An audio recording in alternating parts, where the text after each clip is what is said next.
আসসালামু আলাইকুম। আশা করি সবাই ভালো আছেন। আলহামদুলিল্লাহ, আমি আল্লাহর অশেষ রহমতে ভালো আছি। তো বরাবরের মতো আজকেও ভোর ৫টার সময় উঠেছি, ঘুম থেকে উঠে নামাজ পড়ে নিয়েছি। নামাজের কোরআন তেলাওয়াত করেছি। কোরআন তেলাওয়াত করে এখন মেয়েকে মুক্ত হয়ে নিয়ে যাচ্ছি। আরও আমাকে রেখে সামনে সামনে হেঁটে হেঁটে চলে যাচ্ছে। আর আমাকে বলছে, আম্মু তাড়াতাড়ি আসো, তাড়াতাড়ি আসো, আমার কিন্তু লেট হয়ে যাচ্ছে, না হলে আমি আগে গিয়ে চলে যাব, তুমি পিছিয়ে পিছিয়ে থাকবা। মাশাল্লাহ, আলহামদুলিল্লাহ, সবাই দোয়া করবেন। ও মাদ্রাসায় যাওয়ার প্রতি অনেক এক্সাইটেড। ও মানে অনেক প্রাউড, মানে অনেক এনার্জি নিয়ে সে মুক্ত হয়ে যাওয়ার জন্য প্রস্তুতি নিয়ে যাওয়ার জন্য একটা এক্সাইটেড থাকে। তো আমিও ওকে সবসময় মানে ঘুম থেকে ডেকে একদম রেডি করিয়ে নিয়ে আসি। তো কারণ মুক্তবই পড়াটাই আসলে আসল। আমরা তো ছোটোবেলা মুক্তবই পড়েছি, এখনকার বাচ্চারা মুক্তবই পড়ে না। এখনকার বাচ্চারা মানে কিনা হুজুরেরই বাসায় ঘরে অনেকে, আর অনেকে তো পড়ে না। মারা সকালবেলা কেজি স্কুলে নিয়ে যাওয়ার জন্য প্রস্তুতি নেয়। আসলে মানে আরবি পড়াটা হচ্ছে, এটা হচ্ছে মেন, এটা পারিবারিক শিক্ষা। এখান থেকে মানে যেইটি শিখবে সেটা সে মানে জীবনে যত বড়ই হোক, যত বড় পর্যায়ে যাক, এই শিক্ষাটাই সে নিয়ে চলতে পারবে, এই শিক্ষাটাই সে উপলব্ধি করবে। তো সেই জন্য আমার বড় মেয়েকেও আমি ছোটবেলা থেকে কোরআন শরীফ শিখাইছি। মাসাল্লাহ, আমার বড় মেয়ে ইসলামী কলেজে পড়ে, ভালো একটা কলেজে পড়ে, লেখাপড়া অনেক মেধা।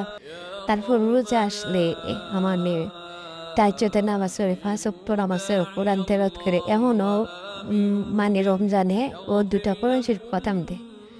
আসলে প্রাতিষ্ঠানিক শিক্ষাটা এই দুনিয়ার জন্য, আর আরবি শিক্ষাটা এই দুনিয়া ওই দুনিয়া আখিরাত পরকাল দুনিয়াটাই জন্যই মঙ্গল। তো সেই জন্য মুক্তিবের পড়াটাই আসলে ওকে স্কুলে দেওয়ার আগে মুক্তিবের পড়াটা শেষ করার চেষ্টা করছি। সবাই দেওয়া করে। আর এদিক দিয়ে মানে রোডে দেখেন অনেক বিদ্যা মানুষ রোডে বের হয়েছে হাঁটার জন্য। আসলে সবাই জেনে গেছে যে বাঁচতে হলে সীমিত খাবার খেতে হবে আর হাঁটতে হবে। যে খাবারটা খেয়েছি সেই খাবারটা আবার বার্ন করতে হবে। তো এখন সবাই মোবাইল দেখে, ইউটিউব দেখে সচেতন।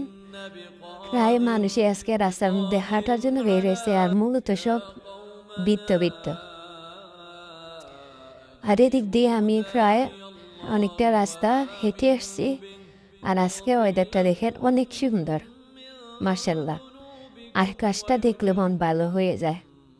আর আমাদের এদিকে রাস্তাঘাট আমার কাছে অনেক ভালো লাগে, সেই জন্য আপনাদের সাথে একটু মানে রাস্তাগুলো শেয়ার করি। বাংলার রাস্তা, মানে গ্রাম বাংলার রাস্তা নিরিবিলি, মনোমুগ্ধকর, একদম নিট অ্যান্ড ক্লিন রাস্তাগুলো অনেক ভালো লাগে। এরকম ফাঁকা রাস্তার মধ্যে হাঁটতে ভালো লাগে।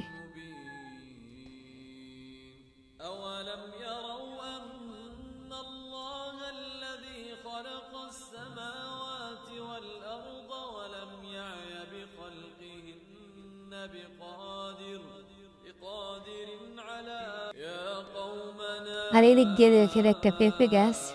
আসলে শেষ বলতে কিছু নাই, যেখানে শেষ সেখানে থেকে মহান আল্লাহ সৃষ্টি। তো এদিক দিয়ে আমি আজকে লেট হচ্ছে আসার সময়, মেয়েকে আমি নিয়ে আসতে পারি নাই। ওর মানে মাদ্রাসার বান্ধবীগুলা ওকে বাসায় দিয়ে গেছে, আমি এসে দেখি ও বাসায়। তারপরে মানে ও বলছে, আম্মু আমার লোকগুলো বড় হয়ে গেছে, এগুলো কেটে দাও। তো এগুলো কেটে দিলাম। এগুলো কাটার পরে আমি বলছি, আম্মু এগুলা মানে যেখানে সেখানে ফালাইতে নেই, এগুলো ফালাইলে আল্লাহ গুনাহ দেয়।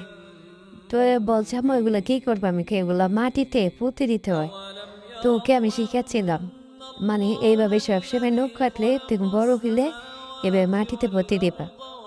তারপরে একটু দোকানে চলে গেলাম, দোকান থেকে টুকিটাকি একটু খরচ ছিল, এগুলো নিয়ে আসলাম। আর আজকে ভাত বসিয়ে দিলাম। আজকে রান্না করব গরুর হাড় দিয়ে বুটের ডাল দিয়ে রান্না করব। তারপরে এখানে গরুর ফেসকাগুলো ছিল, এগুলা ফ্রিজে ছিল, এগুলা রান্না করব। আর এখানে সজনে পাতা দিয়ে বুটের ডাল দিয়ে একটু মাখা মাখা করে ঝোল করবো। আর এখানে লতি, একদম দেশি লতি, লতি দিয়ে শিগল দিয়ে ভুনা করব। আর এদিক দিয়ে মানে প্রথমে আমি সজনে পাতাটা রান্না করব, সজনে শাকটা, সেই জন্য ডাল চুলার মধ্যে ডাল দিয়ে দিলাম, সাথে পেঁয়াজ রসুন দিয়ে দিলাম। ডালটা সিদ্ধ হয়ে আসছে। এখন আমি শাকটা এটা এখান থেকে একটা বড় হাঁড়িতে নিয়েছি, পানি দিয়ে ভালো করে কষলিয়ে রেখেছি। তো এখন ধুয়ে এগুলা আর তো ডালের সাথে মিশিয়ে দিলাম। কালারটা দেখেন কি সুন্দর, একদম সবুজ সবুজ, সাথে বুটের ডালগুলো হলুদ, একদম ডাল কম্বিনেশন অনেক ভালো লাগতেছে। এখন আমি এগুলো মিশিয়ে ঢাকনাতে রেখে দিলাম। তারপর একটা ফ্রাইপ্যানে বেশ অনেকটা রসুন বসে পেঁয়াজ কষিয়ে নিয়ে মানে সজনে পাতা শাকটা বাগার দেব।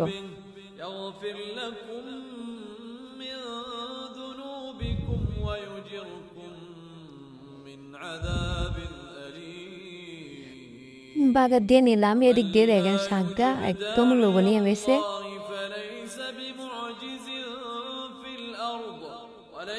এখন একটু নেড়ে ছেড়ে দিলাম, আমার শাকটা রান্না হয়ে গেছে। তারপরে আরেকটা ফ্রাইপ্যানে মশলা কষিয়ে নিলাম, এখানে লতি দিয়ে দিলাম, সব মশলা দিয়ে শীতল দিয়ে এখন লতিটা দিয়ে ঢাকনা দিয়ে দিলাম। লতিটা ফ্রাই হয়ে আসছে। এখন একটু লেবু চিপে দিলাম, লেবু রস দিলে মেটে একটু ভালো টক টক লাগে। আর সাথে যদি হালকা গলা চলকায় তাহলে লেবু রসটা দিলে আর চলকাবে না। লতিটা আমার রান্না শেষে এদিক দিয়ে গরুর হাড়গুলো আমি মানে মশলা দিয়ে একদম কষিয়ে নিয়েছি। এখন একটু কষানো ঘরে বুটের ডালগুলো দিয়ে দিলাম, কারণ হাড়ের সাথে একসাথে বুটের ডাল দিলে বুটের ডালটা মজে যাবে, একদম গলে যাবে। সেই জন্য মানে গরুর হাড়গুলো একটু সিদ্ধ হয়ে আর সাথে বুটের ডালগুলো দিয়ে দিলাম। এদিক দিয়ে মানে বুটের ডাল আর গরুর হাড়গুলো কষানো হয়ে গেছে। এখানে আমি জলের পানি অ্যাড করে দিলাম।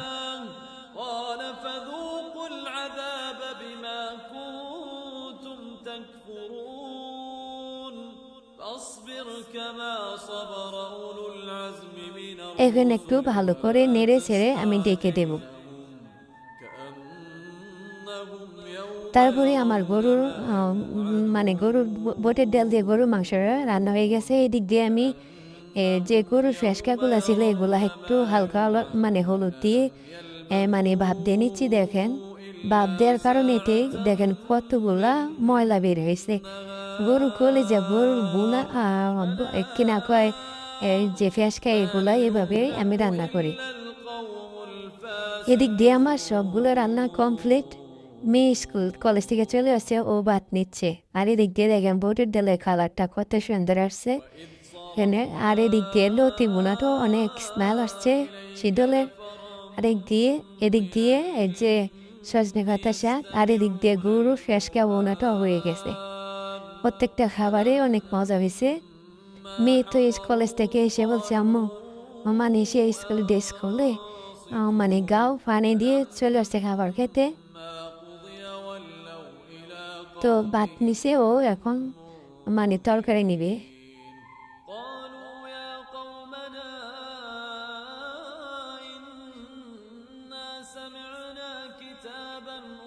আর কিছু নেবে না, এরা কিন্তু লতি তারপরে সজনে পাতা এইগুলা নিবে না।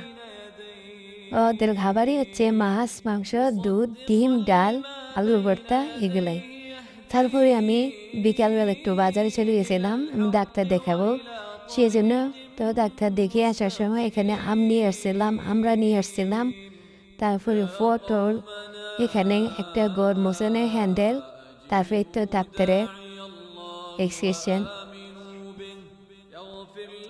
আসলে আমার ওজন কমতেছে না, এই জন্য একটা মেডিসিন ডাক্তার দিয়েছি। অনেক পরীক্ষা দিছে, বলছে আমার থাইরয়েডের সমস্যা, এই জন্য আমার ওয়েট কমতেছে না। আর এদিক দিয়ে দেখেন সবগুলো খাবার নিয়ে নিয়েছি, সাথে পটল সিদ্ধ করে নিয়েছি। এখন খাবারগুলো মজা করে খাবো। আসলে আমাকে ভাতের পরিমাণ দেখেন একদম কম। এত খাবার ডায়েট করি, এত সেদ্ধ খাবার খাই, মানে অনেকটা সচেতনে যত রান্না করি তত মানে বাচ্চাদের জন্যে, আর আমি একটু হালকা একটু টেস্ট করি, তারপর ওজন কমতেছে না। এই জন্য ডাক্তারের কাছে গিয়েছিলাম, ডাক্তারে অনেক পরীক্ষা করছে, তারপরে বললো আমার থাইরয়েডের সমস্যা, সেই জন্য ওজন কমতেছে না। তো এখন দেখেন, প্রথমে সজনে শাকটা দিয়ে খাবারটা খেলাম, শাকটা আসলে অনেক মজা হয়েছে।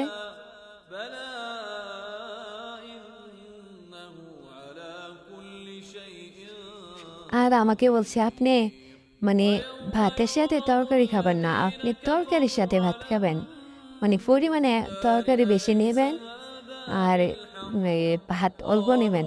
তো এই জন্য আজকে একদম হাতের মুঠ করে 1 মণ ভাত নিয়েছি।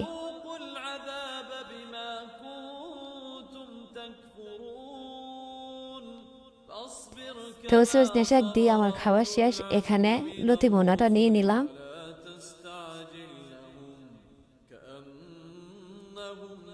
মাশাআল্লাহ, লতি ভুনাটাও অনেক মজা হয়েছে। আর মানে সিঁদুর দিয়ে বোনা করে সিঁদুরের স্মেলটা নাকের মধ্যে আসতে আসতে অনেক মজা হয়েছে, কিন্তু খাবারটা প্রত্যেকটা খাবারই মজা হয়েছে। আমি রান্না করছি এই জন্য না, আসলে সম্পূর্ণ খাবারটি মজা হয়েছে। আর আমার ভিডিওগুলো কেমন হয় আপনারা বলবেন, আর যদি কোনো অংশ ভালো লাগে থাকে তাহলে লাইক কমেন্ট শেয়ার করে দেবেন, আর কোনো অংশ যদি মানে খারাপ হয় তাহলে সেটাও কমেন্টে বলবেন, যাতে করে আমি সংশোধন করতে পারি। আর এদিক দিয়ে মানে কলেজে বোনাটাও নিলাম সাথে, কলেজে বোনা খাওয়ার পরে এদিক দিয়ে